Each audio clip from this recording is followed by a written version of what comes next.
Today's episode tackles the subject of addiction. If you're suffering from addiction, there are solutions available. We've compiled resources for you on our website, rubinoshoes.com/hope. This episode is presented by Rubino Shoes and Demex Air.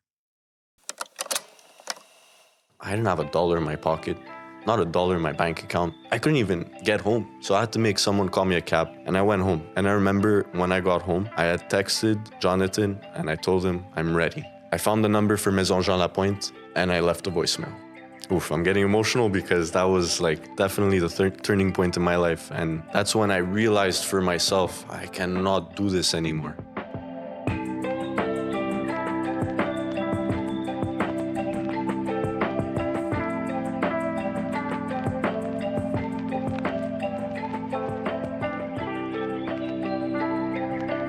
Guys, I'm really happy to be back today on this new episode and always glad to be part of this with you, Jason and Jean-Claude. Thanks, guys, to, taking the time. Always, man. Today we're lucky because we planned this podcast a little while ago, and our guest, he finally pulled out because he was sick. And, life works in this mysterious way. And at the same time, when I got your text, Jay, you told me unfortunately, he won't be available. I got a message from a girl I know, and she was looking for boots from the family store, right, Rubino, and she's asking me about these Pajars. Do you have a size 6? And right away, I remembered meeting this woman's boyfriend. Yeah, and it was during our gala. We do a fundraiser to fight addiction, and I remember meeting this gentleman. And the first thing he said, because he came to the gala to be part of the event with his spouse, they always get a table to my event, the father-in-law, or Paul Rossi. Let's send him a little props. He always supports, he buys a table. So our guest today came to the event, but he didn't know it was to fight addiction. So he was there, but he was also on a recovery path. So I remember speaking to this kid. I'll say kid because I feel like I'm older. And it was super cool. And I just remembered. And then this girl writes to me at the same time when you told me that our guest pulled out. And I said, hey, is your boyfriend available to come on and I know that he's a barber. Yeah. And today's Saturday. So I knew that it would be super hard to have him. But guess what? Here he is, Pasqualino. Thanks for coming and sharing your recovery path. Thanks for having me.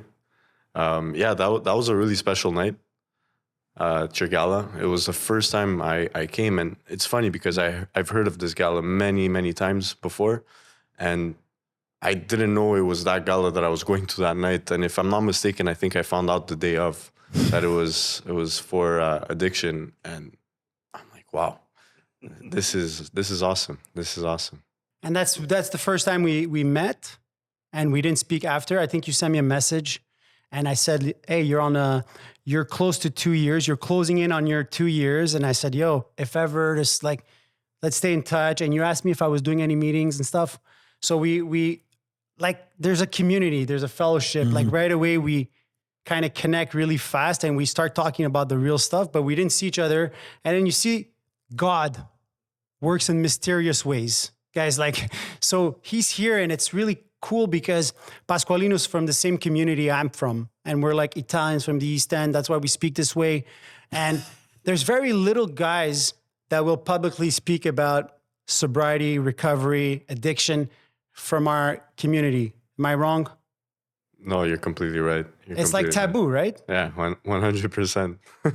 And I'm trying to figure out what you mean by the way we speak. Is there a way that we... Yeah, I mean, people think I'm brothers with Sugar Sammy. It's that slang, and it's... and the hand language. Yeah, something like that, along those lines. And it's really cool to have somebody young. You're 30 years of age. I'd like to know more about yourself. And I know you own a business and you're on this path. Your life seems to be... you seem to be doing amazing. To start from the beginning, what's your addiction resume? Because we all have a business resume, but I'm sure you have an addiction Resume? So my name is Pasqualino Dachille, puis je suis cocaïnomane. Okay, got So it. honestly, I'm just toxicoman. Like I'm allergic to everything. Right. When it comes to any substance, I can't do it. So my substance of choice was always cocaine. I could always say I never really had a problem with weed or alcohol, but I abused those too. But cocaine was my substance of Drug of choice. choice. Yeah. So when was cocaine introduced to in your life? Because you're 30 years of age. When was it first introduced? How old are you when you do your communion? Oof. Yeah. Yeah. 12, 13. Well, I didn't snort my first line on my communion, but I was aware of the drug because of certain family surroundings, and it was around my life from a young age. And I always told myself, I'm never doing that in my life. I also told myself I was never going to get tattoos in my life. I'm practically covered now, right? So, yeah, funny enough, I ended up trying my first line, I think, it was 24 years old. Pretty late for the average consumer. Right. Well, same thing for me. That's funny. That's exactly the same age. And I didn't know that. So it was first introduced in your life at 24. I guess you were drinking since you were younger. But I guess with cocaine, that's when we start losing control a little faster. Because with alcohol, you could be drinking for 10, 20, 50 years. But cocaine, you could lose control really fast. So when did it become a problem in your life? About 3 weeks later.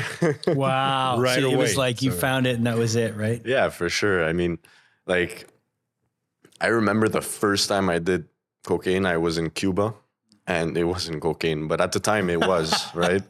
Yeah. I don't know what it was. I Yeah. don't know what was going up my nose, but at the time it was just the whole process of, I'm not going to romanticize it, but the whole process of going to the room and doing this and doing that. I don't want to talk too much about it, but it was the whole process that I actually fell in love with and I became obsessed with. Sure. Right? Yeah. And whatever it was going in my nose, it burnt like crazy, but it was fun. It was an experience. It was new. And I was with people that I actually loved and I partied with. And So it was like in a party surrender circumstances. yeah, it started that way. Okay. Yeah. We could get into details of how What it ended happened up. 3 weeks after? And I it's mean, fun- it always starts this way. Well, yeah, and what's funny, and what's funny about cocaine versus, well, I can say weed now, but when I stopped, I've been sober a long time, but when I stopped drinking, alcohol is with all the addictions, they all have their different things that are, that are taboo and but alcohol is so accepted in so many situations, but cocaine's not. Weed is accepted more because you can go buy it legally in Canada. So it's becoming more like alcohol. But cocaine's still the dirty secret. Can I bounce back on this? Yeah, sure. Because obviously you've been 30 plus years like clean. Yeah. Today, cocaine is accepted. And you go to clubs and it's almost like open. Yeah.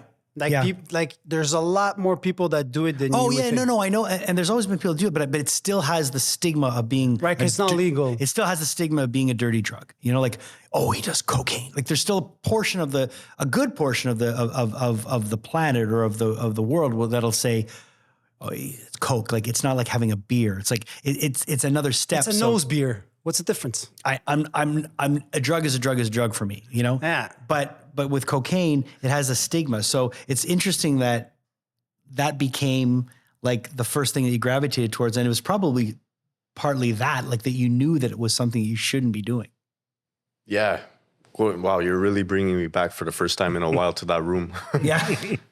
I knew exactly why I But was it's the doing. rush you get when you're told not to do something and you do it. It's like if you're in a relationship and you cheat. There's that rush of cheating and not getting caught, and it's like you feel that like from the text message. Like you get the first text message and like you get someone sends you a pic and you're just like, and you get that and you're like you're doing something you shouldn't do, but you can't. But it's the rush, and it's almost like it's not even the drug that you're doing. You're chasing that rush before. It's the drug's almost like a byproduct Not even of the it. using. Yeah. But let me just make a point. Whatever you're saying about cheating, Yeah. I don't relate to that. It's never happened to me. Good for you. Good for you. So Love yeah, you, so, baby. so take us back to that room. So in that room, I was with someone that I'm guaranteed sure he wouldn't mind me saying who he is because he's also in recovery, and it's my cousin Patrick. We go way back. We had the exact same lives. Our fathers are two brothers, and anyways, we don't need to get into that. But we lived the exact same life, and it's funny how our lives bounced in and out of each other, in the sense of he started using younger, he got out of my life. I started using, we got back into each other's lives. He stopped using, it was in and out, and the crazy part is that, he doesn't have any brothers or sisters, neither do I. So we are brothers. So now we follow this path of recovery together. Who stopped first? I did. You did? I did. So in that room, we had met some people on the beach that day, and they decided that they wanted to buy some cocaine. And next thing you know, I was interested. So I started asking, and I could have told that my cousin was hesitant on asking me if I wanted to go in the room with them. But I insisted. I needed to go. I needed to see what it was all about. And to be honest with you, it was also a down period in my life. And I was a bit lost. I had no guidance, and I didn't know what I wanted to do with my own life. So in that moment, it felt like the right thing to do. So I go to the room, and I see they're all preparing it, and they're super excited. And I was getting excited, and the only things that were going on in my mind is I can't believe I'm doing this, because I told myself, and I also promised my mother, that I would never do this because of all the shit that this has, excuse my language, but all this stuff that has All damaged. the negative thing that it brought to you, your family. Exactly. All the negative stuff that it brought to my mother, that she had to deal with in her past. She's not an addict, but she had to deal with one. So you had the two voices in your head fighting each other. Exactly. Exactly. We could talk about those two voices if you'd like later on. They're still here. So Pasqualino, you listened to the one that was telling you, try it, and then you did it. What was the feeling? How did it feel? Yeah. I remember that voice telling me, just do it. Just do it. It's like weed, like you smoked one joint, you waited, you're not going to get addicted to it. You're going to be fine. Just do it. And then I started my first line, and I didn't realize in the moment, because in that moment we were having fun and all that. But now that I think back, I could remember in that moment, that whole day, I was just thinking about my next line. I was already planning when I'm going to go back to the room. But in that moment, you're not thinking, oh, hey, I'm already becoming obsessed over this, right?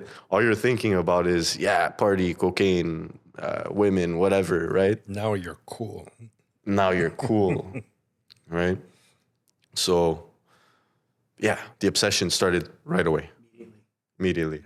There's a sense of, for me, the first time I did, I was 24. I just started practicing law, and I felt invincible. Like, it felt like, holy shit, this was the missing piece of the puzzle. Like, honestly. It's like you got a superpower. So I honestly fell in love with it, and I honestly thought I could control myself, because I'm smart. I went to school. I'm a lawyer. I'm not going to lose control. And it was like once in a blue moon, and rapidly you start increasing the quantities and the amount of days, and the frequency starts being closer, but you're not realizing, because in your head, you're convinced that you're in total control. You said that after 3 weeks, you knew that you had lost control. So what the fuck happened in Cuba? Well, that little bender in Cuba was like just one day. But I could definitely think back and think to myself saying, wow, I can't wait for the next time, right? So the next time was actually literally the week after we got back. I had a little party get together with everybody from Cuba at my house. And that night there was an all-nighter. That was the first time I did it here in Montreal. but it wasn't the first time that I bought it for myself. It was 3 weeks later when I bought it for myself that's when I do admit that that's when it started to be a problem, because I bought it for myself and I already gave myself access to a dealer and thinking of when the next time will be that I'm going to purchase. And I remember that first time that I did it, that I bought it for myself, that was the first time I did a line on my own. And I don't know what went on in my mind to think that this is the right thing to do. But for some reason, I thought it was okay. I'm going to do my first line alone, and then I'm going to go meet up with my friends. So the incline was really, really fast. It's rapid. It was rapid. Because for me, anyway. I told myself, if I ever do it alone, that's a next level. So it took a while. But that's what they do to you. You find yourself at one point isolated. And the reason why is because most of my entourage, they weren't doing that stuff. So they start judging you. Don't you think you had enough? Don't you think you're abusing? So you start pushing those people away and you start surrounding yourself with people that are worse. So you justify that, hey, I'm not that bad. This guy went on for 3 days. I only did 2. I don't know if you connect with what I'm saying. I could definitely relate to all that, because in my direct circle of friends growing up, I don't like to use this term, but I was the bad apple. I was definitely the guy that introduced all of my friends to nightlife. When it comes to going out, clubbing, and all the drugs and substances that came with it, I was definitely that guy. And there was definitely a few of my friends from like early childhood that I distanced myself because I was really afraid to be judged by them. Yeah. So being that said, that I pushed them away, I definitely left some room for new people, the cool people, right? Yeah, the one like us. Yeah. And so how far, because some people need to really go far to realize they have a problem. When did you hit like rock bottom? Or what was it like? Oof. Rock bottoms. Bottoms. Yeah, I've hit many of those. I guess my first real rock bottom was when my parents found out. Right. But it was like an artificial rock bottom because they found out, and I was disappointed at the fact that they found out. But still, then my ego's so big that I was like, "Nah, you still don't have a problem, dude. Like, you just gotta hide it better." They just don't. They just don't understand. They just don't understand. You just gotta hide it better. You know, you just gotta plan. There's a lot of like pride, and it really connects what you said, because I come from an Italian family. No one ever did drugs. Drugs are demonized, and I'm a lawyer. So my parents always viewed me as being somebody responsible, and I didn't do drugs when I was in school because I was so focused on the job. And my first rock bottom is when my family found out. That was the first time. And the first time I had like a sit down with my dad, my brother, my sister, and they brought that up and they asked me, that's when everything changed. Because I remember that day, like I was under the influence. It was during the day. And my dad asked me, is it true? And for the first time, I was honest. For the first time. And I remember my dad crying. My dad never cries, ever. And I remember the feeling of me disappointing my dad was the worst. And I remember that I also promised that I was never going to do it again. And that's the end. And they were like really happy that I was honest and that I promised that I wasn't going to do it again. And I was really honest towards myself. Like I really said, like, this is it. I promised myself. Like I promised my family, obviously, but I promised myself. And guys, the same fucking night I used. And I said, it's okay, the last night, because today's the last day, right? I was already doing during the day. So I said, I'm not going to throw this away. This is expensive stuff, guys. So that was my first rock bottom. And yet, didn't connect. And this to me, like when I started lying to myself, that's the day I realized I was an addict. See the difference? Before it was BCBG, It was fun, partying. I was the party guy in my family. I had 20, 30 friends. We used to go to all the fancy places in Montreal. We used to spend a lot of money. And Angelo's cool. It was all a smoke show. I had so many insecurities. But that day, from that day on, when I was doing it, the fun was gone. And from then on, no more fun. Yeah, because you're right there, you're bringing, I guess, how do I say this? You now you know you shouldn't be doing it. Right. Right. And Denial is over. that voice on the left side, the good voice, is telling you, now your mom or your dad knows, so you shouldn't be doing this. So it becomes harder It's a battle. to accept that down after the party. Yeah, I could definitely relate to that. We can definitely get into also a lot more into the Italian culture, family taboos, and all that. Go. But I'm never gonna forget that night, that morning when I came home and I was still somewhat high, and I spoke to my mother and I pretended as if there was nothing. And I just remember after being in bed and I couldn't handle the down, and I was tossing and turning. It's like 7, 8, 9 a.m. or something like that. And then I just went down and she knew. So we had this really long conversation. It was really, really tough.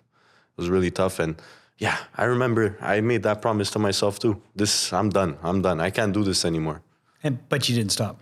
No, of course not. Of course not. So they say the definition of insanity is doing the same thing over and over again, but expecting a different result. And it's like it's almost like we're not only in the throes of our addiction, but we're in the throes of insanity. Yeah, but I tried not doing the same things. So I tried not drinking, just doing Coke. I tried only having one beer, no whiskey. Yeah. I tried so many ways, Yeah. but it was never an option to quit drinking. Right. And now the drinking was bringing me back to my drug of choice. And then I said, the drinking is the problem. So, but cocaine is not a problem. So I could control my cocaine if I don't drink. Yeah. So I went on for months, perhaps years. I tried to do it my own way because I could manage. It's so scary because I think we're all guys that do meetings. We're all in 12-step recovery. It's so funny how someone can go to their first meeting, and if they don't meet the right people that give them the right advice, they can go on a crazy path where, like, I went into my first meeting, I had no intention to stop smoking weed. I was like, I'm not going to stop smoking weed. Weed's not my problem. Alcohol is my problem. Right. And I remember showing up and them saying, what do? I drink. Do you do anything else? Yeah, I smoke weed, but weed's not my problem. It suggested you probably don't do any of it. And the fact that I listened that day at my first meeting saved my life, because if I would have found someone said, oh yeah, you can smoke weed, we're here for alcohol, who knows where that would have gone. Because I can't do anything when it comes to a mood altering stuff. Like none of it. It's all bets are off if I do. And if you understand that early on, it's going to just save yourself so much. So sorry, you go, Jean-Claude. But in the literature, in the AA literature, it talks only about alcohol. Mm-hmm. CA, which uses a lot of AA literature, right? But they wrote their own, like they have a big book. I don't know what it's called, but they say cocaine and all mood altering substances. Sure. So to me, mush, I don't know how to say it in English. Just say it in French. Who cares? Moi, je suis un crosseur. Yeah, we know that. So, and the feeling I had when I'm the worst manipulator with myself. Sure. And if I can try to sell myself a story, I'll buy it, you know? Yeah. And when I started listening to the CA or NA recovery literature, I realized it's manipulators like me that wrote that literature. Right. Like they closed more doors for me than the AA program, which only talks about alcohol. Right. Because I don't have an alcohol problem. It just brings me to my drug of choice. Sure. But alcohol, I have no problem. Well, I don't like alcohol. Yeah. I don't like losing control. I don't like alcohol either, but I like the feeling. No, not me. I don't like that. I don't believe that. Let's do an intervention. Are you sure, Jean-Claude, that you're... Trust me, I'm I just know. kidding. I'm just But kidding. the last time I drank, it brought me to a 2-week binge and a dossier criminel, Criminal record. criminal record. Yeah. But I don't have a problem with alcohol. One day not we at all. should hear his story because it's pretty insane. And but to get back to our friend here, Pasqualino, and it's crazy how everything happens for a reason. And your path has brought me back to my feelings like insane. What was really so that turning point that morning where you speak to your mom, and then you continued? So I mean, like, yeah, it was a short period of time, an extremely short period of time. I think it was like a month where I didn't use any cocaine, but I still went out drinking because I started drinking from a really young age. I started drinking, I think we were 14 years old in the back of Cinema Guzzo, right here. Yeah. Yeah, our parents would drop us off. Shout out Choopy Tuesdays. Yeah, right. And they thought we were watching a movie, but in reality, we were in the back of the movie theater, just getting Drinking. wasted on La Bad Bleu. I can relate to Right. that. Gut so rot. it started young, and I never had an alcohol problem. Right. So I just continued drinking, and I realized every time I would drink, I'd be like, you know, it'd be nice. Missing something. There's missing something. And it was never the same. And the next thing you know, I'm doing it again, and I'm trying to control it. And then it became a problem again. And it always went really fast. You know, I would always go on and off. And like you said earlier, that on and off period becomes shorter and shorter every time. And next thing you know, you're using practically almost every day, right? So it took me a few interventions for me to reach my first rehab. Tuxico stop. Mexico stop. That was in, So you admitted yourself, you asked for help, or was it somebody that? I feel like that whole part of my recovery was very artificial. And the reason why I say this is because I wasn't ready yet. And I wasn't doing How it for old were myself. you, This was 2018. 2018. Like 6 years caught ago. When I you- stopped. That's when you stopped. What brought you to Mexico stop? My mother and my stepfather, Family intervention. family intervention. I was on the brink of getting kicked out of my house. That was a way out. There was a way out, as soon- if exactly. you go there, they're going to leave you in peace. Like there was no intention of changing anything in your life. There was definitely a part of me that was saying like, hey, I'll be fine. I'll go there. I'm going to stop doing cocaine. But like you said, I was definitely still interested in partaking in other Other substances. things. You just cocaine was your For sure. For sure, you know. I'm going to go to Toxico. I'm going to stop cocaine. But weed, definitely. Yeah, just a couple of hits just to put you to bed. But it was when I got to Toxico, I was like, holy shit, I got to stop everything? That's what they That's were. bullshit. That's horseshit. No, Yeah. no. They I'm were going to do this my own way. suggesting the program at Toxico Stop was to stop everything. Yeah. How long did you stay there? 3 weeks. 3 weeks. But I got to say, like, my experience there was life-changing. Right. Seeds were planted. Exactly. Seeds were planted. I learned about AA. I learned about CA. I learned about complete abstinence. So yeah, many seeds were planted. I met a lot of people there. Actually, there was a CA meeting that would come to Toxico, and there's a girl there that I met. Her name's Amanda, and she's still in the CA meetings that I go to. And it's really cool to have this Yeah. still in your day-to-day I life. mean, you know? that's when I found out about AA, CA, NA. Treatment. In treatment rehab, we had meetings coming to us, and they would take us in a van and bring us to other meetings. So for me, my idea of a meeting was what you see in movies, and I didn't think it was for me. But some people really dislike it at first. I loved meetings from the first day, connecting with people, Same. like from the day one. What was your experience? So when you were in therapy, that first connection with the fellowship, what was your impression? Did you find these people are freaking weird? And Yeah, for sure. I mean, like, bro, when I was in Toxico Stop, okay, Toxico Stop was an amazing rehab. The people that work there, phenomenal, great. But it's not your fanciest rehab, right? It's not your fanciest place. The food is average. There's a lot of sketchers that go there, but hey, you know, like, who are we to judge? Right. But the reason why I'm saying it like that is because, look, I do come from a privileged life. Have a very supportive family. So who am I to judge? So I'm looking at these people and I'm saying, these people have a problem, not me. So it's hard to relate. It was hard to relate. It's hard to identify. It was extremely hard to identify myself to some of these people because, you know, like, crazy enough, a girl that was in that rehab, I remember crossing her on the streets once and she was a homeless person. How am I supposed to relate to that, right? I'm not homeless. Right. I have a roof over my head that I don't pay for, that I didn't pay for then, right? So it was hard for me to relate. And when I did get out, I had promised this girl, Amanda, that I'd show up to Monday Night at Green. Shout out Monday Night at Green. CA meeting. And I'm never going to forget that night. I like you said, Angelo, I fell in love with the meetings. Why? Because Monday Night at Green, there was all my people, all the wops from the East End. So that's where I should have been. That's where you should have been. But the English-speaking Italians don't really relate to me because I'm more on the French side. Okay. So you see how there's like a separation between even through Italians. So by going at Greens, how long? So after your therapy, I understand that you're going on to 2 years now.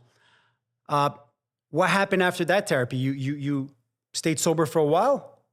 Yeah. I mean, as much as I didn't want to stay sober, well, that voice on my right side, my demon voice, I didn't want to stay sober, but I still wanted to because I saw all the good things that it brought to me. But all it took was the pandemic for me to relapse, right? I'm not going to blame the pandemic because I had stopped going to recovery meetings a couple months before that because I was fixed. You were good? Yeah, I was good. Yeah. Yeah, I was like... So you did 2 years then? I did almost 2 years. Like I said, I can't blame the pandemic because I had a few drinks before the pandemic actually hit. But it was during the pandemic that I really Hit a bottom. hit a bottom. Hit the bottom.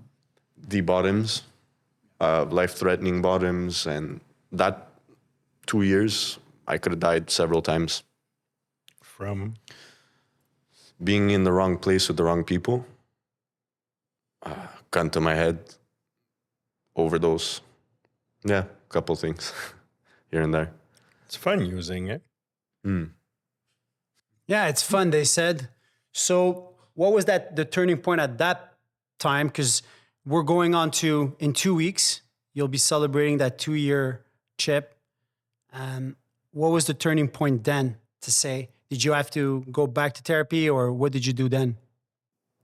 So in that, let's start at the beginning of my rocky road from when I relapsed.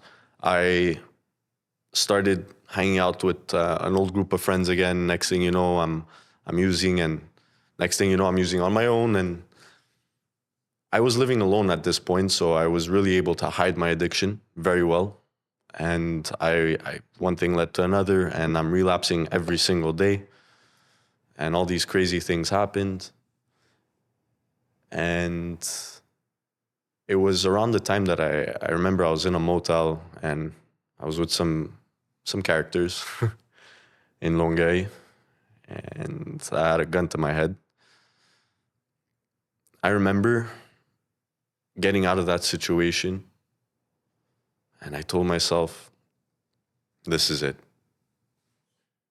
But funny enough, it wasn't it. But you see, gun to your head. No shit. When you say motel and Longueuil in the same sentence, to me it sounds like that's where dreams go to die. Yeah. You know, like, honestly, because I could tell, like, we're smart people, we have all these, like, but then drugs, it removes all our stuff. It's like self-sabotage. So everything you're trying to build, like, you're throwing everything in the garbage. Yep. And even though you hit these rock bottoms and you're convinced that this is it, yet that's the disease. That's why I'm trying to tell people, oh, la bonne volonté, you didn't really want, you have no will. Dude, I'm an addict. That's my disease. My disease wants me dead. Once you take your substance of choice, all bets are off, bro. Everything, like it's done. Your values, everything. Everything goes out the window. The main focus becomes what getting the next hit. the next hit, the next drunk, the next line, the next drink, whatever it is.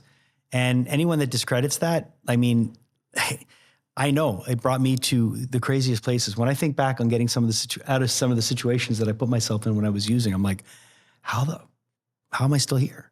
So obviously that helps to me, helps to believe in a higher power. That's for sure. Well, something was we'll watching. get to that. Someone was watching. We'll get to that, but I'd like to know, after the gun situation, what needed to happen for you to really freaking get that awakening?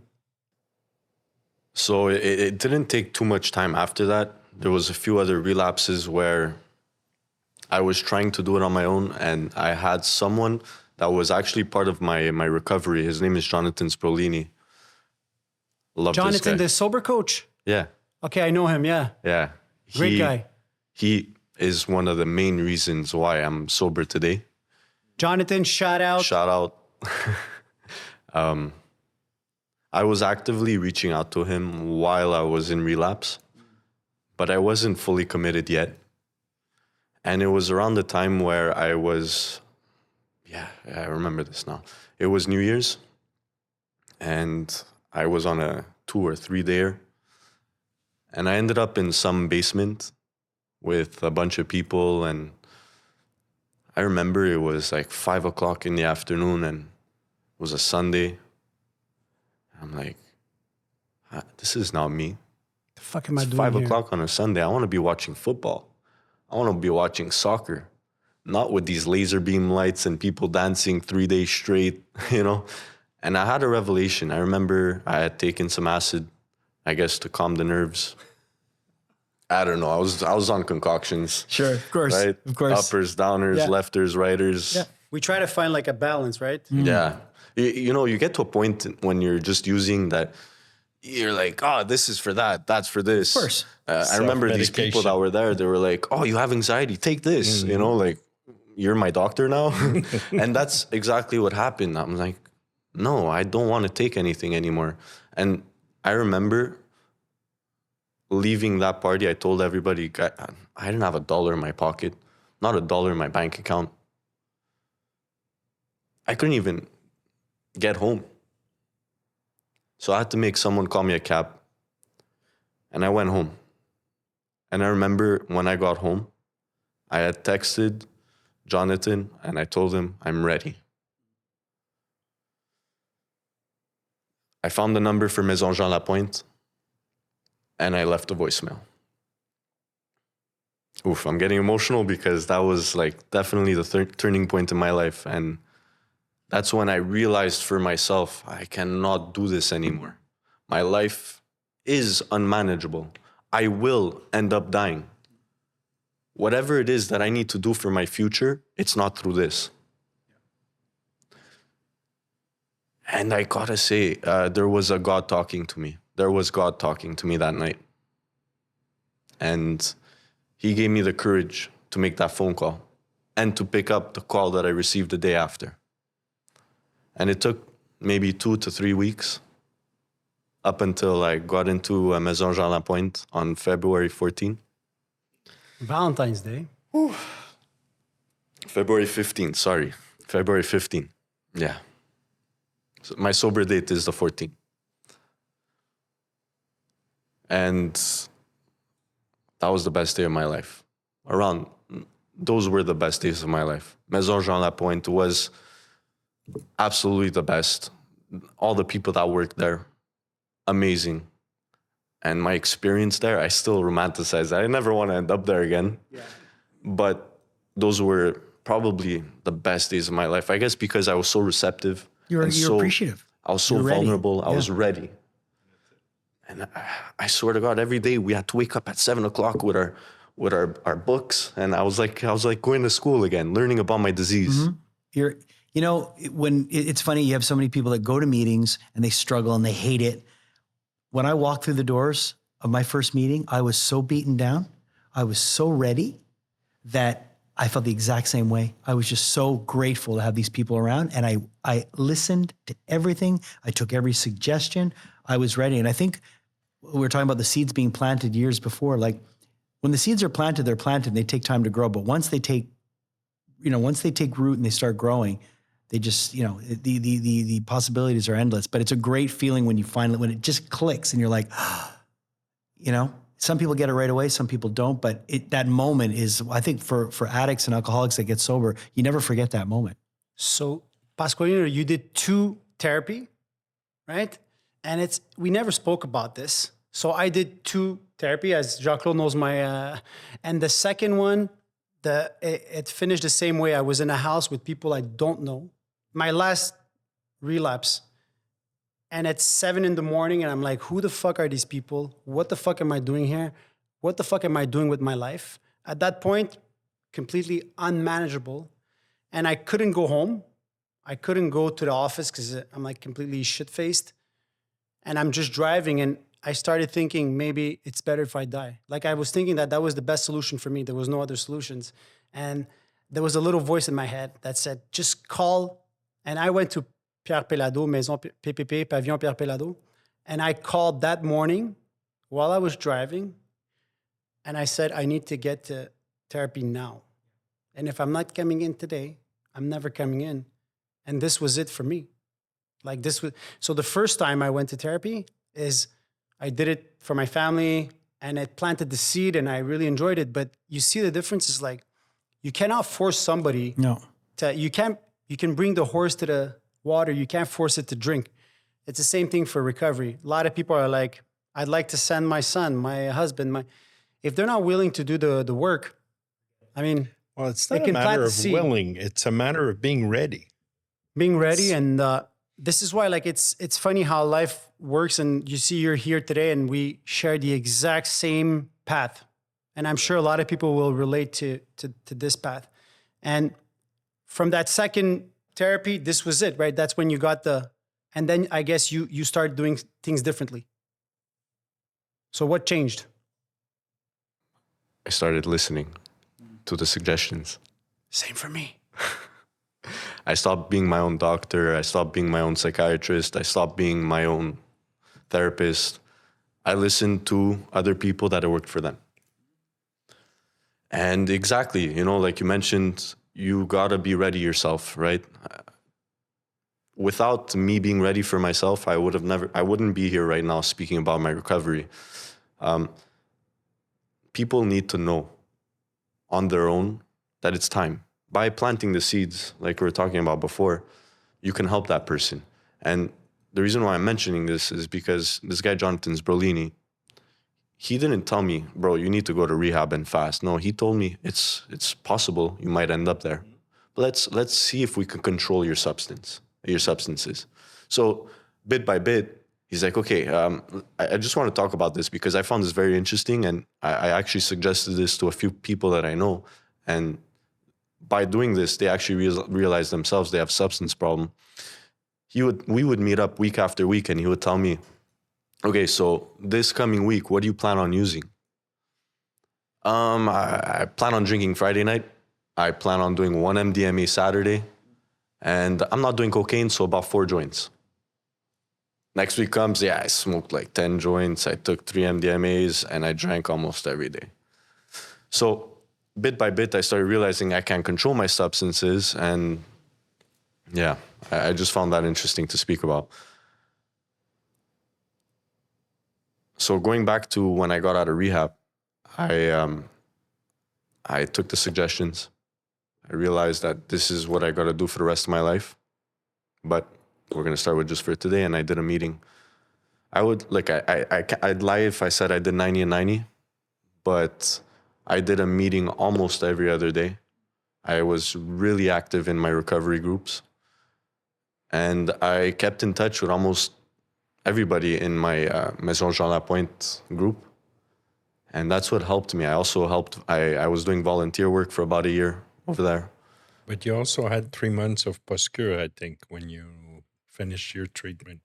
Exactly. So once a week, Tuesday nights, we would have a Zoom meeting for 3 months. Did you go to Jean Lapointe during the pandemic, or it was after? Because 2022, it was right after. It's right 2022. after. Okay. Right after, but luckily enough, they still had The meeting.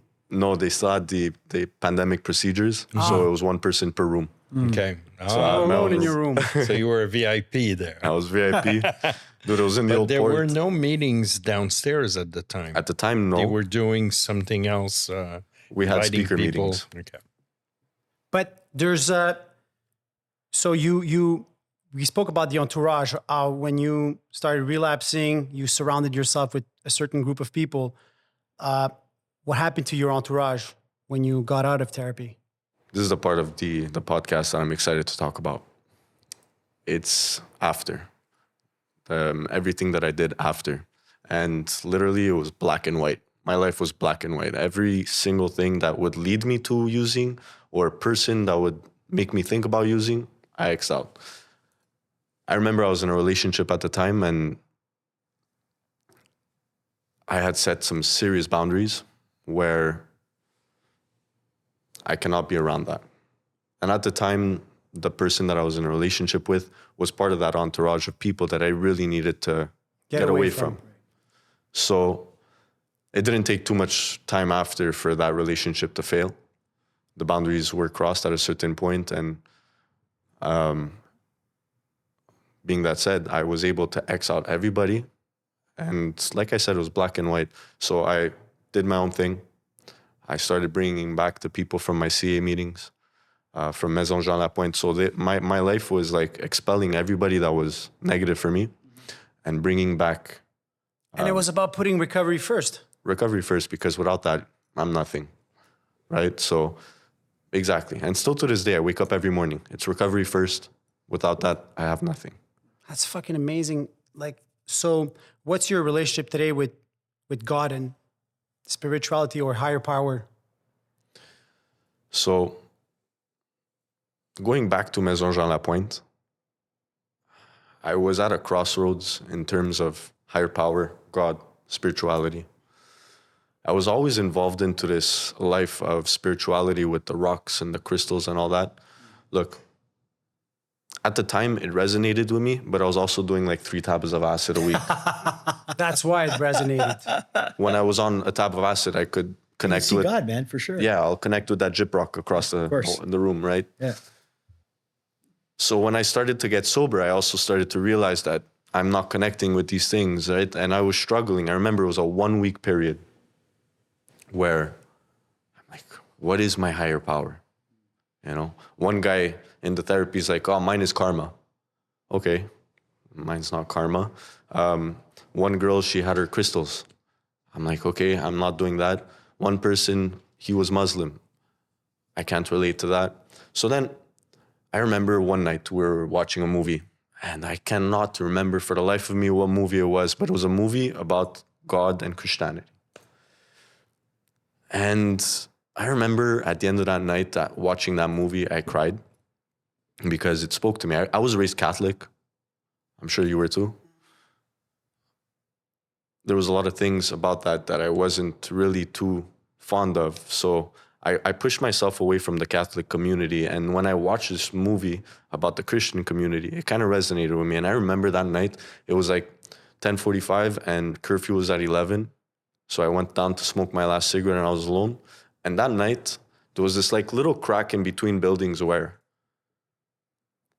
I would always stare out and smoke my cigarette.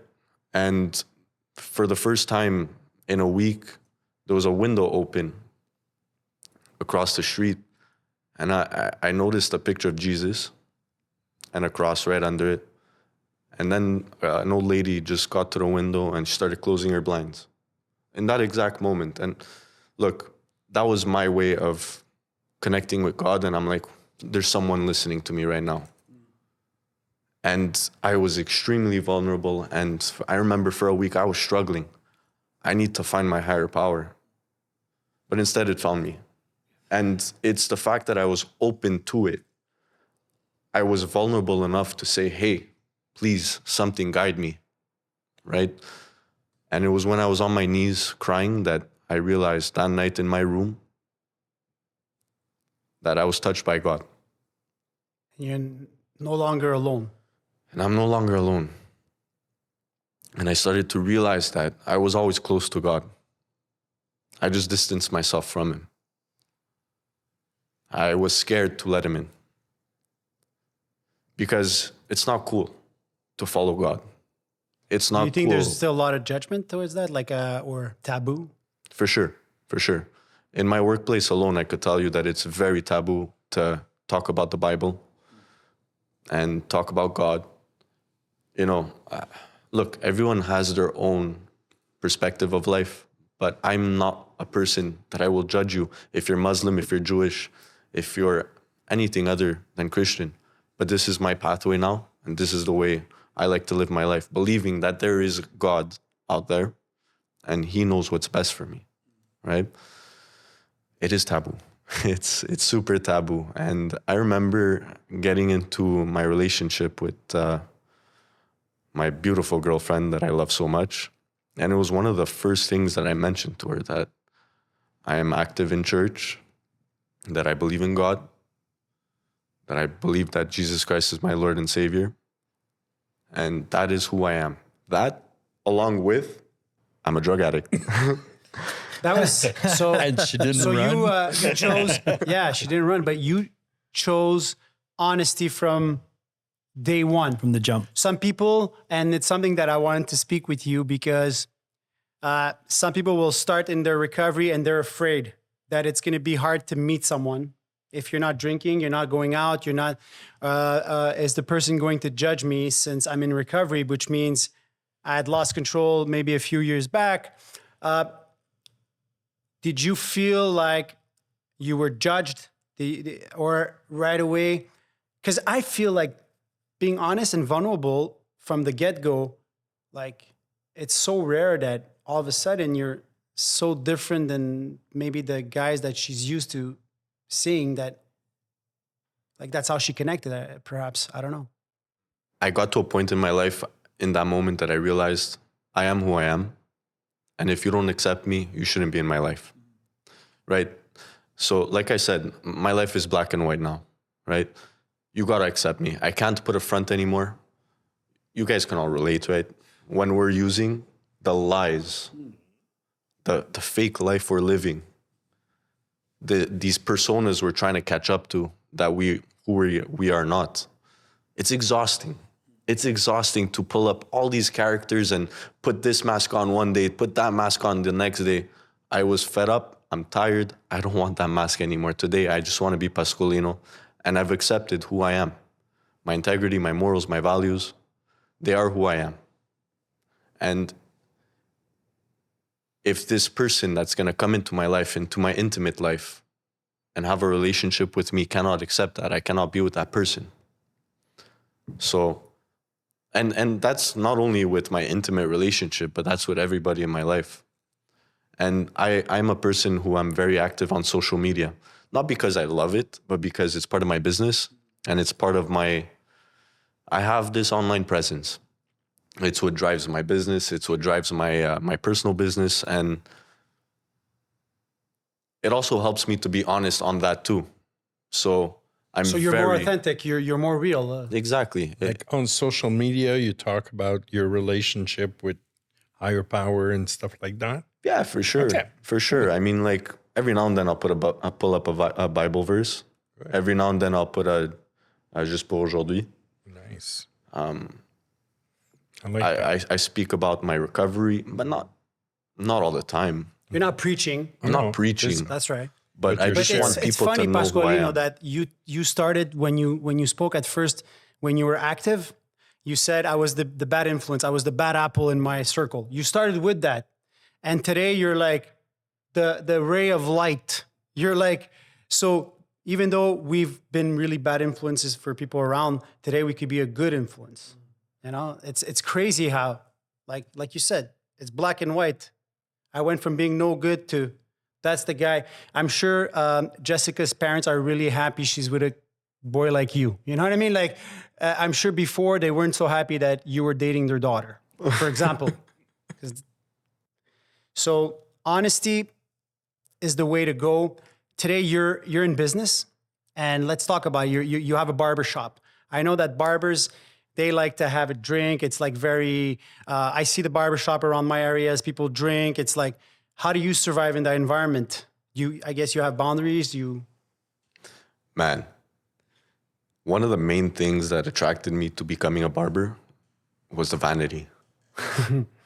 The rock star lifestyle, right? Of course, man. I mean, like, think about what you're doing is people are coming to see you to look better.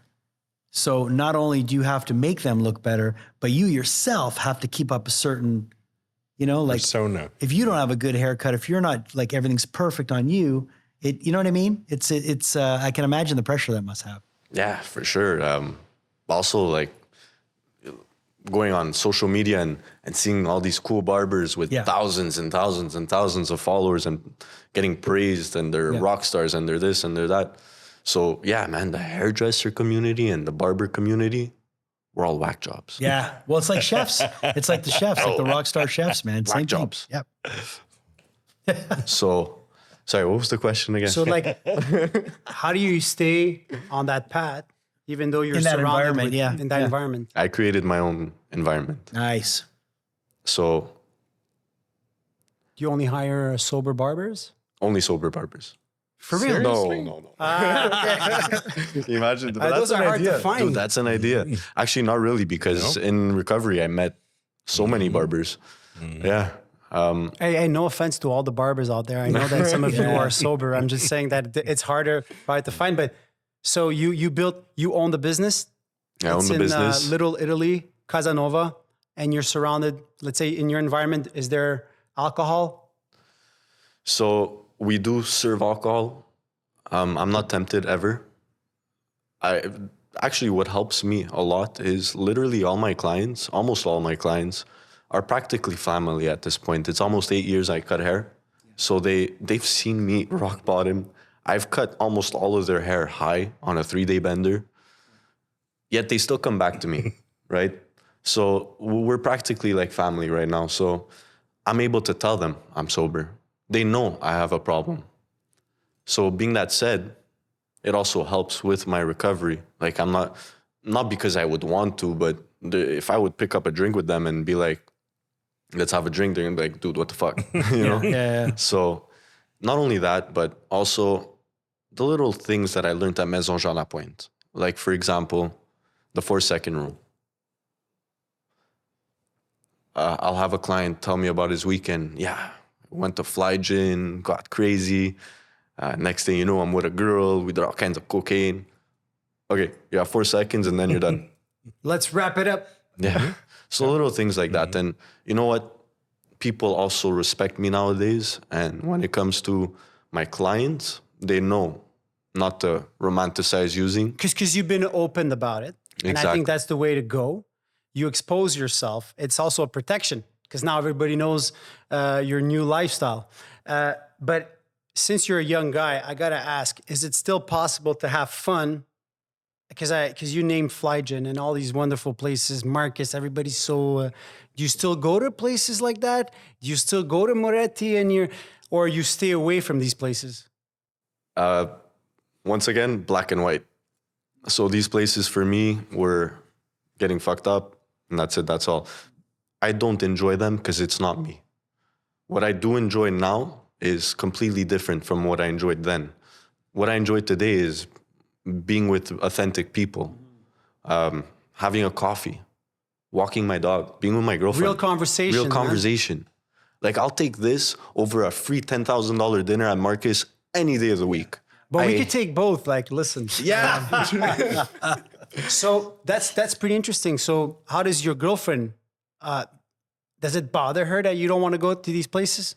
No. So then again, like we do go out once in a while, but our thing is more like dinners, right? We don't like to go. We went clubbing per se a couple times, and I did make it very obvious that it's not for me. It's not because I get anxiety in these places. I just don't belong. No? So I rather not be there. I get anxiety if I go to bed past 12. Same for me now. right? Same for me. I can't be in a club at 3 a.m. with a bunch of people being like fake Awful. and inauthentic with And especially when the switch happens. Like when you're talking to someone, we're sober, you're talking to someone, and then halfway through, something just switches, and then they're just different people, and you're like, what happened? Oh, yeah, they're using. Dude, the last Grand Prix weekend, I Close was talkers. invited New City Gas, and it's the first time I was going there in that environment where people pop MDMAs and, well, you know what I mean. So first time I'm there sober. Oh. Do you think I have a good time? No. There's Aoki that's supposed to play, and the fucker's not coming on. And I look at the time, it's 1. It's 1:15.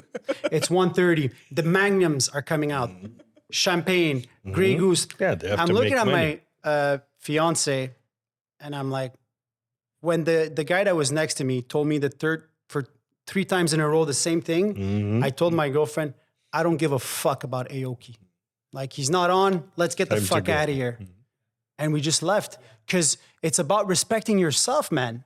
Like, I respect that day. I respected me. And I said, yo, I don't belong in this place.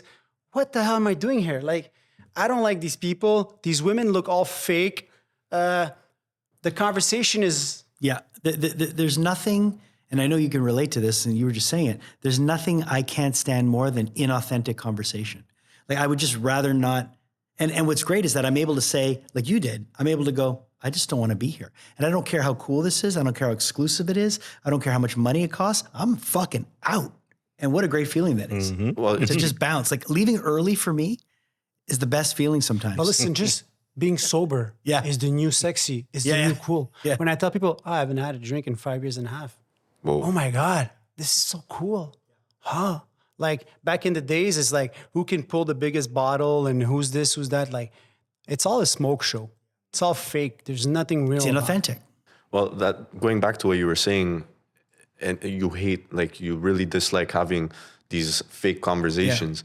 Well, you're putting yourself in this environment where all these people, whether they have a substance abuse problem or not, they're just being inauthentic. So they're just trying to escape reality by going to these places and having those 4 or 5 drinks in a night. Right. So they're used to it at this point of having these inauthentic conversations, and they love it. It gives them vanity, gives them Sure. it boosts their ego, gives them, confidence. And now we've been into this world where it's hard for us to really identify with that. Yeah. Yeah. It's like, So I it's like a can- part of me that I don't want to partake in that behavior, and I just don't want to be around it. And Exactly. and nothing to knock that. I mean, there's some people that just really enjoy, like I have friends of mine that are sober that love to just go dance. They just like to dance. I just can't, for me, it's the close talkers. It's like you were saying, the 3-4 times saying the same thing. It's like, yeah, we're going to do this. We're going to do this. I'll call you. We'll talk about this. And like, yeah, great. And then you'll message them, hey, it was a great conversation last night. So when do you want to sit down and talk about this? And they're like, what? I'm like, oh man, what am I The doing? 3 a.m. business plans. I've done so many business plans with guys. I had no Changing idea the who they world. were. Yeah. And it was such a great idea. Oh yeah, sure. Yeah. How do you keep a balance since now you're a business owner, you're in a relationship, you take care of yourself, you're in recovery? Where do you find the balance? How do you still keep time for recovery, me moments? What do you do? So if I'm going to be honest today, I haven't been to a meeting in over a month. Okay, we'll fix that. We'll go to one today. We can go. We're having one right now.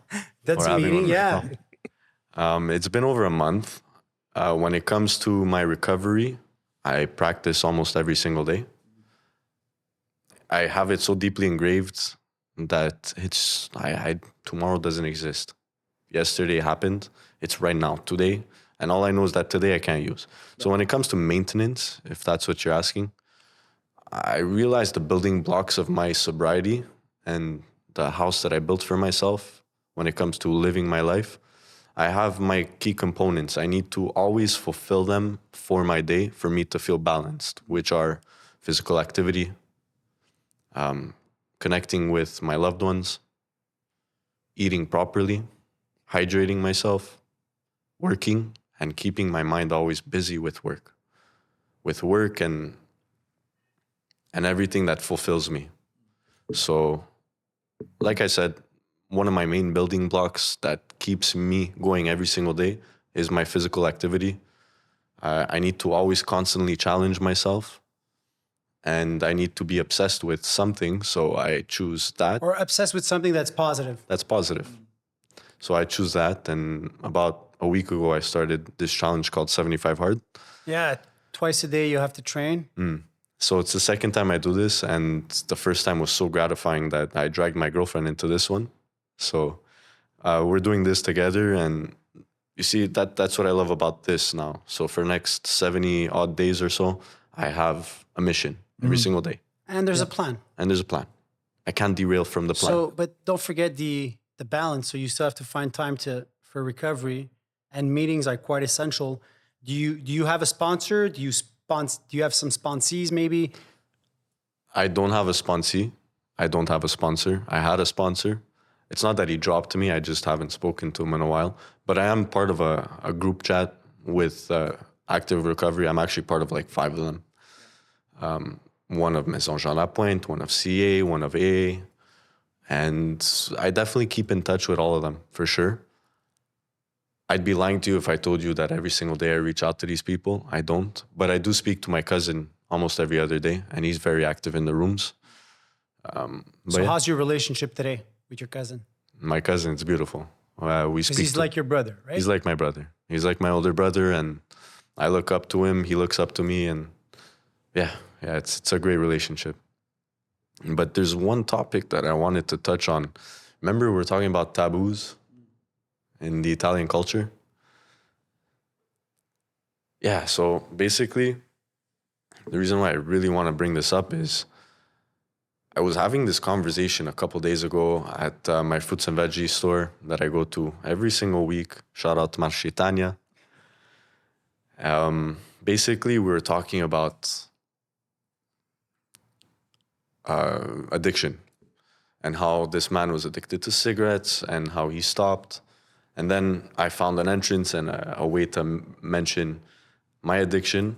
And the next thing you know, they were very open to the fact that, yes, we have, there's addiction out there and it's very possible to have a problem, but they're very Italian. And for them, this conversation was completely new. It's almost as if they never had this conversation before. Being raised in an Italian community, I realized that we're raised in a way where you had said the other day, you can't hang your dirty laundry, something like that. No, wash your dirty clothes in public. Like, keep those, don't be vulnerable. Don't talk about your dirty secrets. Why? Because anyways, for my family, it kind of looked like weakness, or you're addicted to something, like you're weak. You should never expose, or anyways, outside of the family, inside the family, but why do you need to expose yourself? It was always that. So yeah, like growing up in that community and that culture, you start to realize how fake you have to be with the outside world, you know? And it's so taboo to talk about it. Like, you can't talk about it to anyone. It's like, make sure you don't mention that you have a drug problem. So-and-so is going to think this of you. So-and-so is going to think that of you. But I think now with, these future generations, we're doing our best to really make that not a taboo or a topic that can't be discussed. And that's one of the main reasons why I'm here. Fuck that. Let's break the taboos. And, like I said, sober is the new cool. I don't care what people think. This whole journey, like just the fact that we had this conversation today, sometimes I say this and people cringe, like I'm really proud to be an addict. Really. I'm proud to have this disease. It enables me, it forces me to get better, to get more connected with my spirituality, my higher power, to be a better person. And man, it's up and down, right? But if I had another disease, perhaps it wouldn't be the same kind of.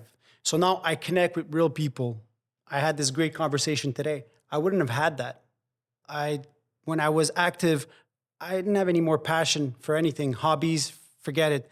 Now I actually have time where when you remove alcohol, drugs from your life, you're left with a bunch of time. So I started taking care of myself, running, training, doing podcasts. I wouldn't have all of that. So, man, am I so happy and proud to be part of this community. Like, let's be proud. I don't care what people think. What you think, I'm unbothered. Some people in my family think that it's unnecessary. It's just to get attention. I'll be honest with you. Yeah, it's because you just like the attention. If that's what you think, me frego un cazzo. Frego un cazzo. So this is it. Let's be proud. Like you said it before, I am who I am. That's it. What do you guys think? What do you think, Jean-Claude? Well, I think that no matter which community you come from, I know you guys are talking about the Italian community, but I come from the Haitian community, and I was the bad wolf, you know. And after enough, just for today's put together, I'm now the reference. If someone in the community has a problem, they know that I got out of it. So the deepest, darkest places I went through now are like the foundation of my credibility to help someone who needs. So just be proud of who you are, and that's it, you know. Exactly. But I know my family's proud, and when they see that it keeps you on a path of sobriety, they're happy. And my dad gave my number to somebody. Their son, who was 30 years old, was stuck with a problem, an Italian family. And the kid reached out to me, and we had a conversation. Today, as we speak, he's in therapy. So it's like slowly, people are connecting. So yeah, you do become a reference, and a positive one. Whereas before, I wasn't so much a reference. The connection, the fact that you're Italian would Italian, or you say, that's what you say, yeah? It's probably going to bring someone that you're going to have a better connection with than me or Jason because you're Italian. Are you saying we don't have a better connection?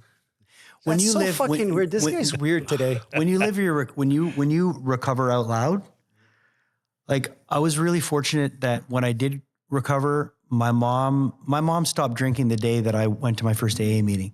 She didn't go to the program, but she's in solidarity with me. And my mom hasn't had a drink in 31 years. My mom's a therapist. You know, I realized right away when I got into AA that the ego deflation was necessary. Fuck my ego. And I honestly, truly, I could give a fuck what anybody thinks. I really don't give a shit. I don't care what anyone thinks. I tell people usually within the first 10 minutes of meeting me that I'm sober. And I don't care because I've saved more lives by living out loud than worrying about what someone's going to think. And yes, because I was in a band, because I did this, because I did that, there were certain, and because you got, you know, like in your community, like there are certain touchstones, there's certain things that people will gravitate towards. Well, oh, he's Italian. Maybe it doesn't matter. The fact is that we're helping people, and whatever that is, wherever that looks like, it's what we're supposed to do. We're supposed to carry the message to people. No, but some people are afraid, and there's anonymity, 100%. especially when you're in early sobriety and you say, hey, I'm an AA, I'm a CA member. People get scared because if you start relapsing, then they'll say the program is horse shit. Right. So you have to be careful. Yeah. This is why I'm always careful. This is why I don't tell people, no, this is the way. There's only one path. There's different ways to get sober. That's the way we took the same path, there were two therapies. Like I took that path, and I believe that the only way that I can become a better person is following the 12-step program. If you're doing it your own way and it works, fine 100%. by me. I'm never going to preach anybody. No. I'm not here to try to prove anything, but the fact that we broke our own anonymity, we're helping people. And I know that some people don't like the fact that you're out there, outspoken, but I couldn't care less. And I know that what we're doing, it's great because some people can identify. And that's where it starts, to see that, hey, this guy did it. He was he had lost control, and he's been almost 2 years. Maybe I could do it. There's a saying in the program that don't quit trying until you hear your story through someone else's story. Yeah. Yeah. The same way, like. So I could stop now. I just heard my story. That's what I'm saying. You connected with, like you heard, and that's what because you see, it's like you see a mirror in front of you and you're like, I can relate. And that's always what somebody says. You know, I went to meetings and I couldn't relate. And then one day I heard a speaker and they said my story, but they didn't look like me, you know? And I hear this story, like there's a friend of mine. Hey, listen, he looks like me. He's a good looking boy. What are you talking about? Are you saying I'm not a good looking guy? No. There's a friend of mine that has a story that always says that, like, I went to this meeting and and there's a guy in front of me and he was a cowboy and he didn't he didn't look like me at all. And like, it was like, he was from a different place, but he said my story. And that's the thing. that we all connect on certain things, but at the end of the day, we're people that normally would not mix. We are people that normally would not mix, that are from different cultures, different backgrounds. We have one thing in common. We're both, and all of us were addicts. We have an addiction problem, and that's what bonds us. And that's the beautiful thing, is that when I meet someone, whatever area I'm working in, once we have that connection, if I look at you and go, hey, we're at a party together, we're both drinking Cokes. You having a Coke? Yeah, I don't drink. Oh, you don't drink? Really? How long? 3 years. Friend of Bill and Bob's? Yes. Boom. Yeah. All the Instant fucking bullshit connection. melts away. Yep. All that shit that you would have to deal with people at New City Gas, all gone. Fuck New City Gas. We are That's not gonna be sponsored the- by New City yeah. Gas. But it is a beautiful thing that we can connect on that one thing that's similar, Yeah. is that we're all in recovery. And it's worldwide. Everywhere. Everywhere You go. Wherever you go in the world, you can walk into a room and you're going to have friends instantly. It's nice. That Guys, connection we've is been there. going over an hour and this conversation was incredible. I'd like to leave you, if ever there's something else you'd like to say, this is your moment, Pasqualino. Firstly, thank you. Thank you for having me, guys. Honestly, this is a great experience. And, the other night when I was having this conversation with these two men at this fruits and vegetable store, they asked me a question. They said, do you have trouble speaking about it? And I said, no. I said, no, not at all, because it reminds me every single day when I do speak about it, where I come from, and it humbles me.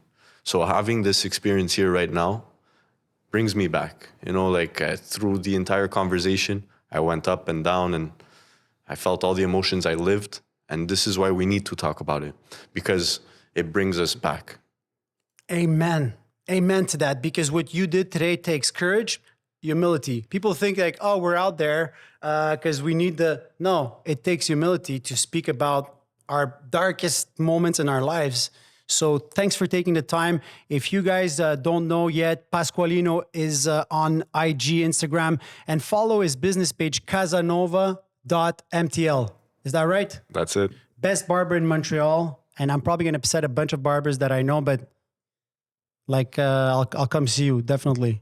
And if you want to try the best coffee in the world, Montreal and everywhere else, check out our coffee, Grain d'Espoir. It's available at rubinoshoes.com. Every dollar that's raised through this coffee goes to help fight addiction. Tastes great, makes a difference, gives you the right kick you need to get your day going, and it's just doing a great thing. So check it out, Grain d'Espoir coffee at rubinoshoes.com. Boom. It's a wrap.